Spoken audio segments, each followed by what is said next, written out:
എൻ്റെ first mothers day ഞാൻ celebrate ചെയ്യാൻ പോവാണ്. ഒരു മന്തി കഴിച്ച്. വെറുതെ പറഞ്ഞതാ കേട്ടോ. എൻ്റെ ഡെലിവറിയും കഴിഞ്ഞ് അതിനുശേഷമുള്ള ഹൗസ് അറസ്റ്റും കഴിഞ്ഞ് ഞാൻ പുറത്തിറങ്ങി തുടങ്ങിയപ്പോൾ മുതലുള്ള എൻ്റെ ആഗ്രഹം കേട്ടോ ഒരു മന്തി കഴിക്കണമെന്ന്. അത് ഞാൻ കൂടെ കൂടെ വീട്ടിൽ പറയുമായിരുന്നു. ഇനി വെയിറ്റ് ചെയ്യാൻ പറ്റത്തില്ല, ഈ സൺഡേ എനിക്ക് മന്തി കഴിച്ചേ പറ്റത്തോളം എന്ന് പറഞ്ഞിട്ട് വീട്ടുകാരെല്ലാവരും ഞാൻ സെറ്റാക്കി വെച്ചേട്ടോ. അങ്ങനെ ഇരിക്കുമ്പോഴാണ് ഇന്ന് രാവിലെ ഞാൻ വാട്സാപ്പ് തുറന്നപ്പോൾ ഇന്ന് മദേഴ്സ് ഡേ ആണെന്ന് എനിക്ക് മനസ്സിലായത്. അതുകൊണ്ടാട്ടോ ഞാൻ തുടക്കത്തിൽ അങ്ങനെ ഒരു ഡയലോഗ് പറഞ്ഞത്. ഇന്ന് മദേഴ്സ് ഡേ അല്ലെങ്കിലും ഞാനത് കഴിച്ചേനെ. മന്തി കഴിക്കാൻ ഞങ്ങളിവിടെ മന്തി മനസ്സിലാണ് വന്നിട്ടുള്ളത്. ഇറങ്ങുന്നതിന് തൊട്ട് മുന്നേ ആയിട്ട് പ്രീ ബുക്കിംഗ് ഒക്കെ ചെയ്തിട്ടാണ് ഇറങ്ങിയത്.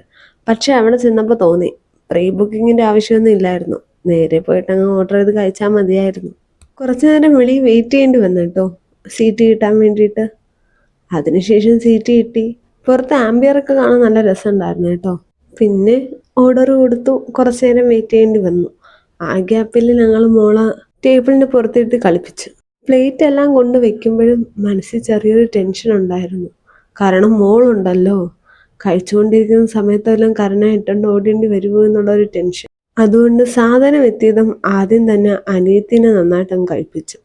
എന്നിട്ട് എഴുന്നേറ്റോ മോളെ എടുത്തോന്ന് പറഞ്ഞു. എന്നിട്ട് അവൾ കൊച്ചിനെ എടുത്തു വെച്ചിട്ട് നടന്നു കുറച്ചു നേരം. ആ സമയത്താണ് ഞാനും അമ്മയും നന്നായി ഇന്ന് സമാധാനമായിട്ടിരുന്ന് കഴിച്ചത്. പിന്നെ ഒരലങ്കാരത്തിന് വേണ്ടി ഒരു സെവനപ്പും മേടിച്ച് കുടിച്ചു. ആ സെവനപ്പിലൊരു QR കോഡ് ഉണ്ടായിരുന്നു, പക്ഷെ അത് ഫേക്കാണെന്ന് എൻ്റെ അനിയൻ പറഞ്ഞു. എല്ലാവരും കഴിച്ചു കഴിഞ്ഞതും പിന്നെ ഞങ്ങൾ അവിടെ ഇരുന്നില്ല, ബില്ലും പേ ചെയ്ത് ഞങ്ങളങ്ങ് ഇറങ്ങി. അങ്ങനെ ഇന്നത്തെ ലഞ്ച് ഒന്ന് കുശാലായി.